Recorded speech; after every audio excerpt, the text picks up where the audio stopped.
Magandang araw po sa ating lahat, mga kaibigan, mga kabataan, mga kapatid, mga kapamilya, sino man po kayo dyan. Sa puntong ito, para naman ang leksyon na ito ay para po sa mga kabataan na ngayon ay nasa ika-9 na baitang o grade 9. Ngayon, bilang karagdagan pa, tayo po ay magkakaroon ng talakayin hinggil dito. Layunin ng lipunan, kabutihang panlahat. Ngayon, sa puntong ito ay magpo-focus po tayo dito po sa leksyon na yan dahil syempre aminado po tayong lahat na tayong mga tao ay mga panlipunan na nilalang. Kaya sa pagkakataong ito ay sisimulan na natin ang ating leksyon sa araw na to. At sa puntong ito nawa ay meron po tayong matututunan sa talakayan na ating gagawin. Okay. Tayong lahat ay aware sa kasabihang walang sinuman ang nabubuhay para sa sarili lamang. Sabi nga ng isa pang kasabihan, no man is an island. Kinakailangan ng tao na makibahagi at mamuhay sa lipunan. Kasi sabi nga, ang buhay ng tao ay panlipunan at hindi hindi ito pansarili. We are not created in the image of God as selfish human beings. We were created as rational beings, as social beings as well. Bukod dyan, ang pagiging kasama o kapwa ay isang pagpapahalaga na nagbibigay ng tunay na kaganapan sa ating pagkatao. Bakit? Kasi, sa araw-araw na paglalakbay natin sa buhay, magsimula sa pamilya kung saan nariyan sina nanay at tatay, mayroon kang kapatid. Kaya ibig sabihin, hindi ka isang kabuti na biglang sumulpot tapos wala na. Bagkus, ikaw po ay isinilang sa isang panlipunang lugar na kung saan nagsimula ito sa pamilya. Kung matatandaan po ninyo kung kayo ay dumaan sa ika-8 baitang o grade 8, sinimulan ang talakayan sa pamilya bilang natural na institusyon ng lipunan. Sa puntong ito, ating isaisip ngayon, pasensya na, medyo nag-ano ang aking lalamunan. Ang tao ay nilikhang sumasalipunan dahil siya ay isang panlipunang nilalang. So whether we like it or not, ang mga tao ay isinilang bilang mga panlipunang nilalang. Hindi ka nabuhay dito na nag-iisa lang. Kaya nga panlipunan, di ba ga? Ang ating pagiging kasama ng kapwa ay isang pagpapahalaga na nagbibigay ng tunay na kaganapan sa ating pagkatao. Ito'y makakamit lamang ito kung makikilahok at makikipamuhay ka sa kapwa. Sa madaling sabi, anuman po ang ginagawa natin, meron tayong kapwa na siyang masasandalan. Kaya sa iyong pamilya, mga kaibigan, maaaring mga kasamahan mo sa trabaho, ganun. Diba? Ano tong lipunan na to? Kumbaga sa English, society. Ang mga taong mayroong kinabibilangang pangkat na mayroong isang tunguhin o layunin. Ang lipunan o pangkat ng mga individual ay patungo sa isang layunin o tunguhin. Sa madaling sabi, kapag ka sinabing lipunan, kabilang ka sa isang grupo ng mga tao na mayroong isang layunin o mayroong isang purpose kumbaga. Bukod dyan, kolektibo ang pagtingin sa bawat kasapi nito. Pero hindi binubura ang individual ng mga kasapi. Sa madaling sabi, bagamat nagdoon ang individuality or masasabi natin individual differences ng tao, mayroon pa rin itong kumbaga collective thinking kumbaga. Mayroon silang collective na purpose dito na siyang isinasagawa ng isang grupo o ng isang lipunan.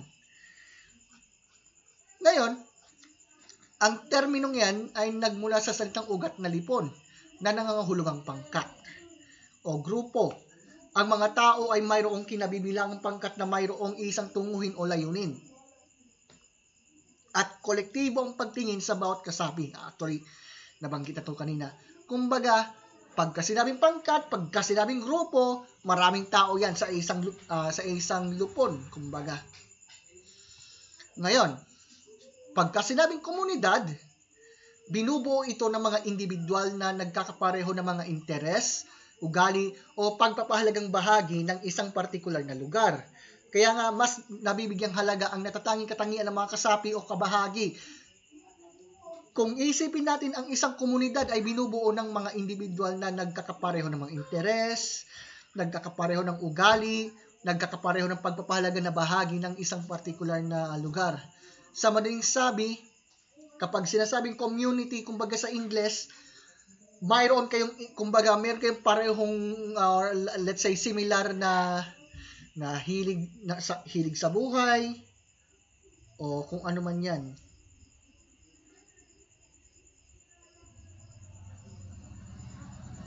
Ngayon, ano bang mga dahilan nito? Bakit masasabi natin na napakahalaga yan?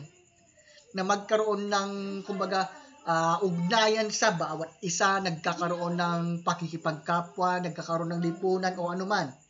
May dalawang punto. Una, dahil sa katotohanan hindi siya nilikhang perpekto at dahil likas sa kanya ang magbahagi sa kanyang kapwa ng kaalaman at pagmamahal, aminin man natin o hindi, wala naman talagang taong perpekto, lahat tayo ay nagkamali.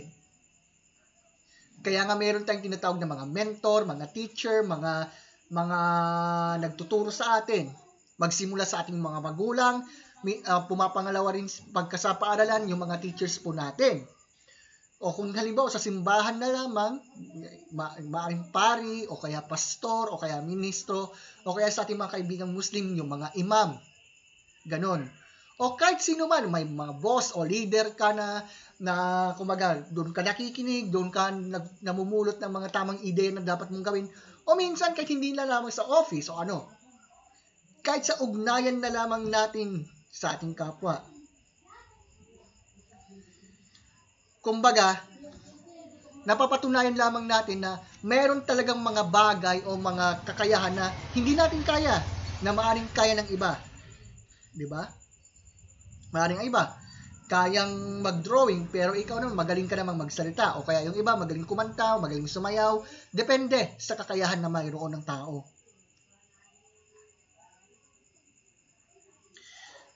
Ngayon, pangalawa, hinahanap ng taong mamuhay sa lipunan dahil sa kanyang pangangailangan mula sa material na kalikasan. Kasi mga social beings tayo hindi tayo mga robot. Kumbaga, ang tao ay may kakayahan na makapag-isip ng mabuti, maaaring individually o kaya kolektibo. Kaya nga, pasensya uminom ako ng kape. Kaya nga, talagang mahalagang dahilan yan. Kaya nagkakaroon tayo ng tinatawag na lipunan, nagkakaroon tayo ng tinatawag na community, I mean. Kasi, kung mag-isa lang isang tao, bagamat pwede natin sabihin na kaya naman niyang gawin kung nararapat gawin sa ganang sarili niya, which is we have no problem on that. But at the end of the day, kailangan din natin ng isa't isa. Kaya so, lagi kang humuhugot sa buhay, pero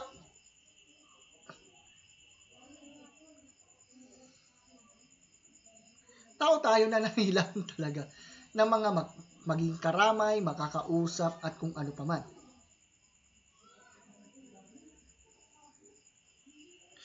Ngayon,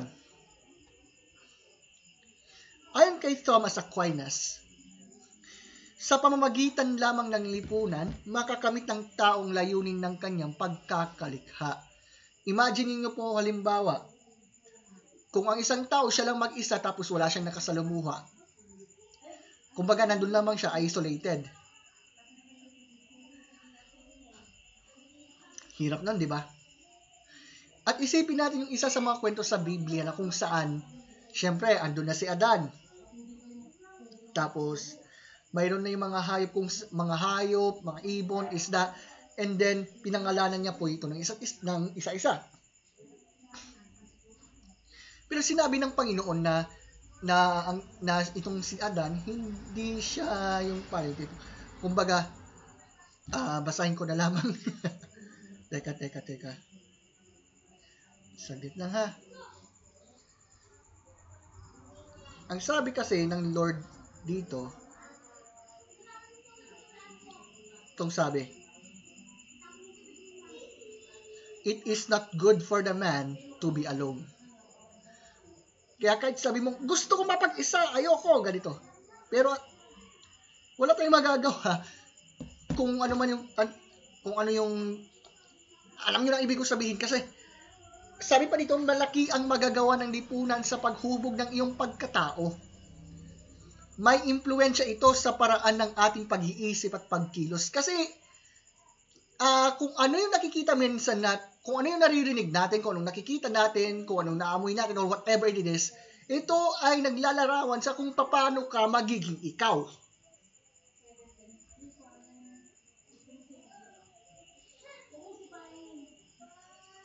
Kaya nga, sabi pa, lahat ng iyong iniisip, nararamdaman, sinasabi at ginagawa, ay naimpluwensyahan ng lipunan na iyong kinabibilangan.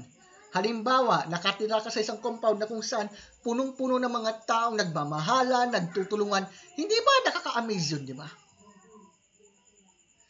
Anyway, binubuo ng taong lipunan, binubuo ng lipunan ng tao. Paano? Kasi nga, ang tao, di ba, kung maalala ninyo po ang naitalakay tungkol sa pamilya, alam nating lahat na pinakamahalagang unit ng lipunan ang pamilya. Kasi doon nagsisimula yan eh. Kung isipin natin sa lipunan, nagkakaroon ang tao ng pagkakataong maipakita ang pagmamalasakit, ang tumulong at matulungan sa panahon ng pangailangan, tulad sa panahon natin ngayon.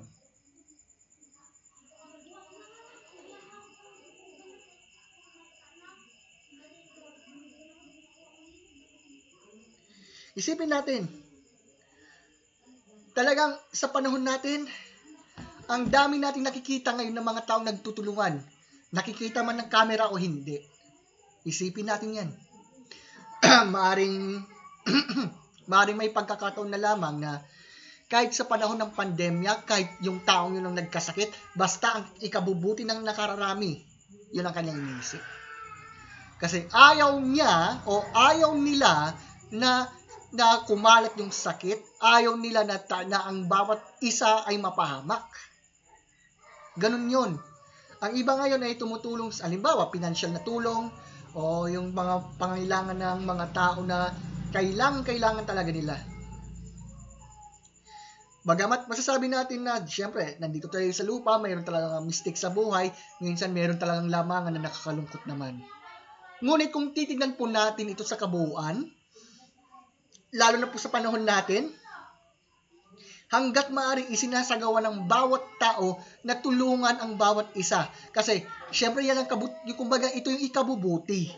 Dahil dito, umuusbong ang pagtitiwala sa kapwa na siyang kadahilanan ng sama-samang pagkilos tungo sa isang mithiin. Kumbaga, dahil meron kayong tiwala sa isa't isa at meron kayong isang purpose na dapat isagawa, lalo kung ito ikabubuti ng inyong pamayanan, ng inyong komunidad, ng iyong lipunan, natural na magkakaroon ito ng pag-usbong sa, you got it, I mean, pag-usbong ng plano na maisasagawa at that point of time.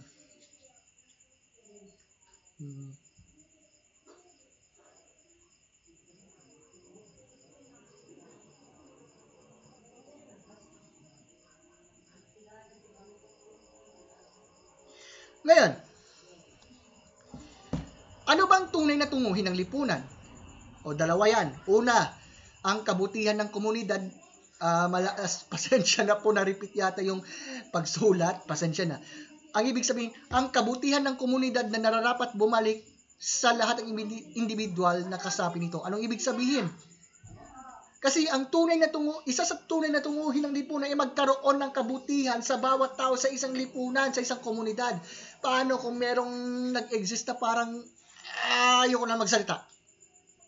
Pero alam niyo po ang ibig kong sabihin dyan.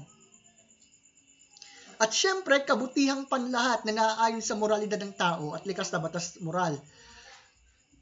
I just remembered when I am on that point of view na ako'y nagdi-discuss about this Christian worldview, isa po sa patunay na may Diyos ay ang tinatawag na absolute moral law.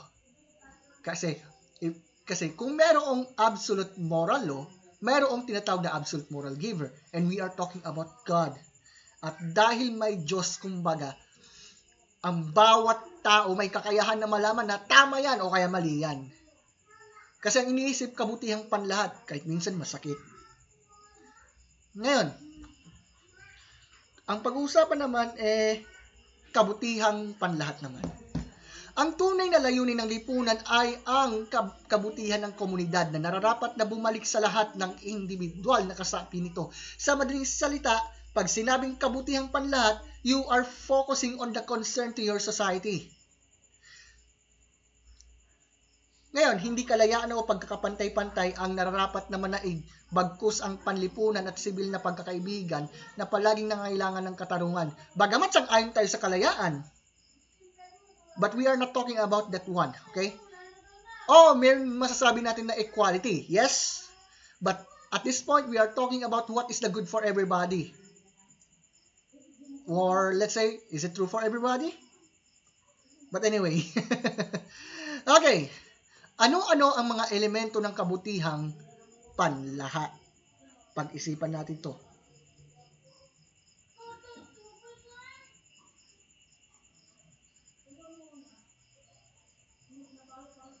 Isipin natin. Ngayon, unahin na muna natin yung una. Human rights. Paggalang sa individual na tao. Lahat naman tayo mayroong karapatan kasi. We have rights, we have we have responsibilities, kumbaga. Kaya nga, sabi nga, upang maging makatarungan ang isang lipunan, kinakailangang nasisiguro ng namumuno dito na ang karapatan ng bawat individual ay una, kinikilala, pangalawa, iginagalang, pangatlo, pinoprotektahan, pang-apat, pinahalagahan. Sa madaling sabi, kapag sinasabi nating human rights, yung karapatan ng bawat tao po na gawin kung anong nararapat para sa kabutihang panlahat, dapat nating igalang. Halimbawa, kung magnenegosyo naman sila sa tama ng lugar, tapos nakapagbayad naman sila ng tama, o dili kaya merong mga iba na naglilinis sa lansangan para sa kabutihan o kahit sa mga frontliners na lamang natin. Kesyo, halimbawa, sa medical community, yung mga doktor at nurse, imbes na dinidiscriminate natin, sinusundan natin kung ano yung sinasabi nila. Ang ating government na lang, for example, kasi ang iniisip naman ng government, kabutihang panlahat. Diba? Kasi ayaw nito na bawat tao ay mapahamak. Siyempre, sa panig naman ng mga guro, may tuturing na rin natin na tayo po yung mga frontliners. Kasi, bukod dyan, kasi iniisip natin, kapakanan ng mga kabataan. Kaya nga lagi kong naalala na kapag may nagtanong tungkol halimbawa sa eleksyon, okay, kahit sabihin ngayong gabi minsan, imbes na tayong magalit, isaalang-alang natin kabutihan ng mga kabataang yon. Yan, kumbaga yan, isa sa natutunan ko doon sa leader, sa principal namin na imbes na magalit, yung tipong bigla kang magalit o magsungit, we must have to understand them. We must have to listen to their sides. Kaya nga, kasi may din silang karapatan naman din na mag-aral. Meron din silang karapatan na matuto, kumbaga. Diba? So, doon pa lang, ini-exercise po natin yung tinatawag na human rights. Whoever we are, whatever we are doing, lahat tayong mga tao, meron tayong mga human rights. Pangalawa naman dito yung tinatawag na social justice o katarungan o kapakanang panlipunan ng pangkat. Mahalagang may mamagitan upang masigurong nakakayanan at nararating ang mga ito sa bawat isa sa lipunan. Kapag nangyayari ito, natutugunan ang tawag ng katarungan o kapakanang panlipunan ng pangkat. Sa madaling sabi, lahat naman tayo umaasa na magiging just o maging makatarungan ang bawat bagay na nangyayari sa ating lipunan. And take note, as I've already mentioned, since God exists, mayroong tinatawag na absolute moral value o objective moral value and justice. Kaya nga dapat yan ang ini-exercise. Hindi yung paglalamangan, hindi yung kung ano-ano. At dapat sa bawat kabataan na nag-aaral, dapat ma-exercise nila na iginagalang nila ang bawat isa at alam nila na lumagay sa tama. Siyempre, pangatlo, kapayapaan. Ang kapayapaan ay resulta ng pagkakaroon ng katahimikan, kapanatagan, kawalan ng kaguluhan. Mayroong kapayapaan kapag iginagalang ang bawat individual at umiiral ang katarungan. Kumbaga, ito ay indikasyon ng pagkakaroon ng kabutihang panlahat, ang katatagan at seguridad ng makatarungang kaayusan.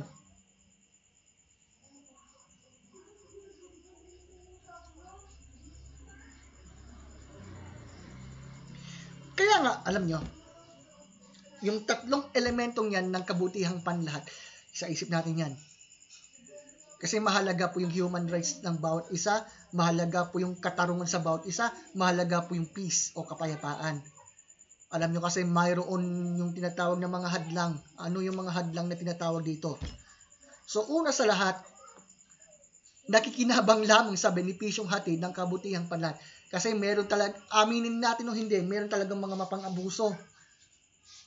Kung sino pa yung tipong parang wala naman yatang ginagawang kung ano para sa kabubuti, yun pa yung nakikinabang. Huwag sana tayong ganun, mga kabataan. Kaya nga dapat maging example sa atin ang ginawa ng ating Panginoong Jesus. Na bagamat siya ay Diyos sa likas na kalagayan, He became man and He died on our behalf. He sacrificed His life so that we could have eternal life. Hindi yung tipong parang sinasarili lang or ano, di ba? Kumbaga nandoon yung yung pagpapakita ng yung totoong pag-ibig by means of that. I'm not saying na magpapakamatay ka. No, hindi yun. Ang ibig kong sabihin dyan, mga kapatid, mga kaibigan, mga mag-aaral, na hindi po tayo magiging selfish. Kumbaga, pagka sinasabi natin tungkol sa objective moral value, pagka selfish ka, it is already an evil activity. But when it comes on being a selfless one or sacrificial one, whatever we are doing, may tuturing yan na ito ay para sa kabutihang panlahat, hindi sa iyong sarili lang. Pangalawa, syempre individualismo o ang paggawa ng tao ng kanyang personal na naisin. Diyan din pinapasok dito yung pagiging selfish. At nakakalungkot pero tayong mga tao, because we are sinful in nature, tayo ay yes, so guess what? Nakasarili.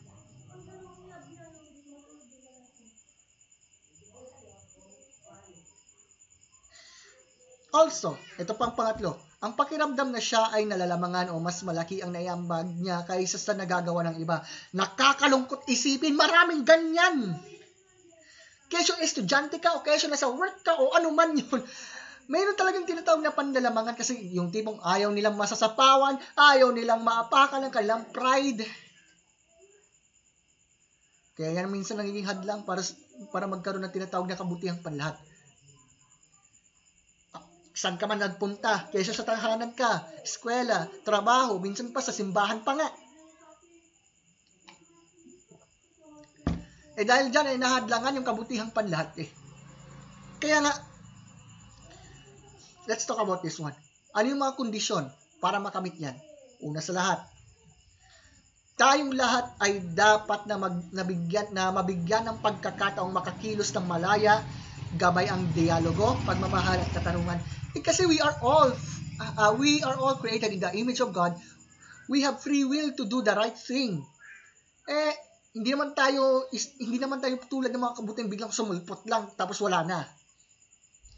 Kumbaga, tayong mga tao, kailangan maging open tayo sa kung ano. Halimbawa, kung anong suggestion o kaya kung anong may papayo. Kasi doon makikita kung talaga bang ang concern ay para sa kabutihan, hindi lamang sa iyong kabutihan, kundi sa kabutihan ng lahat. Minsan nga, doon lumalabas yung tinatawag na kasalanan ng isa, kasalanan ng lahat. Pero hindi dapat ganun. Kailangan, tayong mga tao, dapat mabigyan ng mga pagkakataon na magsagawa ng mga pagkilos ng may kalayaan. Huwag tayong maglamangan, huwag tayong mag-akusa na, hindi niya kaya to. Hindi. Dapat nga, i-encourage pa nga, di ba? O kung nahihiya man siya, we must have to train them. Okay? Pangalawa, ang pangunahing karapatang pantao ay nararapat na pahalagahan. Sa madaling sabi, isaisip natin ang kapakanan ng ating kapwa bagong ating sarili.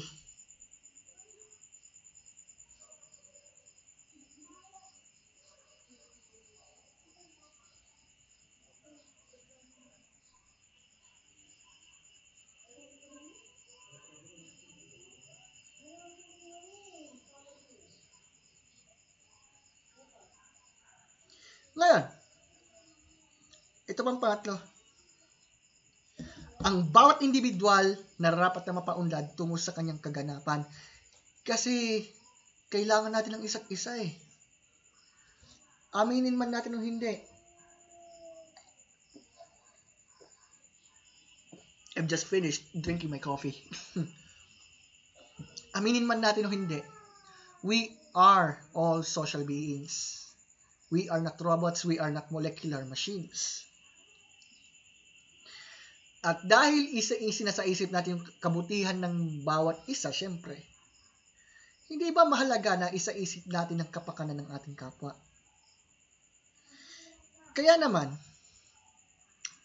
bilang pagtatapos, gusto kong ipinpoint to sa bawat isa, lalo po sa mga mag-aral po na nanonood ngayon, at lalo na po sa mga estudyante ko na nanonood. Hindi namimili ng edad o antas sa buhay ang pagtiyak na mananaig ang kabutihang panlahat. Ito'y nakabatay sa iyong puso at pagmamalasakit sa iyong kapwa. Sa madaling sabi, ang ating iniisip, kapakanan ng ating kapwa. We must not be selfish at all. Kasi yan ang layunin natin bilang mga tao. Bukod sa our purpose is to know God and to make Him known, kasi iniisip din natin, ano ba yung gagawin para magkaroon ng masasabi natin na smooth na relationship sa bawat isa, di ba? Kasi ang iniisip nito, kabutihan ng bawat isa sa atin. Aminin natin o hindi, ayaw natin na mapahamak Sa pamilya nga natin, ayaw natin na ayaw natin na magkasakit yung ating mga magulang at ang ating kapatid. Ganun, di ba? Ganun din sana kahit saan ka man pumunta, ano man yung larangan na mayroon ka. Yun po yung leksyon po natin sa araw na to. I would like to point out this way dahil napakahalaga ito sa bawat isa. Lalo na po sa mga kabataan na nakikinig po sa akin ngayon. Ngayon kabataan, isaisip po natin yung kapakanan ng ating kapwa. Ngayon na ikaw ay marahil nasa online class ka o sumasagot ka ng mga modules mo. 'Di ba? Dapat ipagpasalamat natin ipagpasalamat natin yung mga magulang natin na nagtuturo sa atin kahit minsan parang 'di ba? Ipagpasalamat din natin yung ating mga guro na ating pinagtatanungan minsan. Na kahit minsan parang mayroong kaunting misunderstanding sa mga directions or whatsoever, pahalagahan naman natin yan.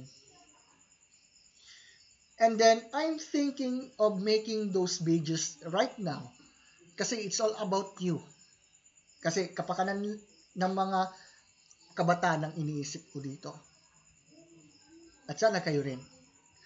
So, sa susunod, pasensya na. Sa susunod na talakayan natin, abangan po ninyo yung ating next na talakayan, hinggil din dito.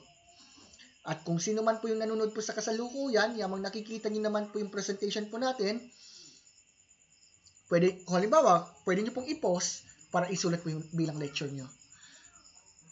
Sa kasalukuyan, ito po muna ang ating maitatalakay.